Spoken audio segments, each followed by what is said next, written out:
Martxoaren 27an Abuso ikastolan elkarbizitza eguna ospatuko dugu.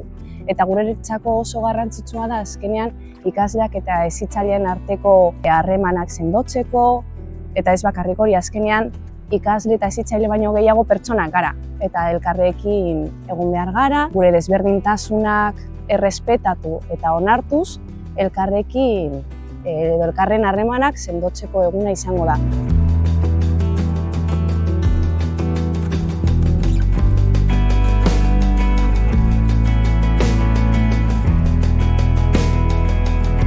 Horregaitik, etapa desberdinetan ekintza desberdinak egingo dira. HH-en ipuin batzuk irakurriko dira, LH-en ere bai laburmetraia bat ikusiko da, Bikini liburuaren audiogida bat sortu dugu eta hori ikusiko dute LH 5 eta 6. Gainera, DBH laugarren mailako ikasle batzuk egin dituzte jazarpenaren inguruko mikroipuinak eta horrek ere bai irakurri dizkiete LH-ko ikasle batzuei.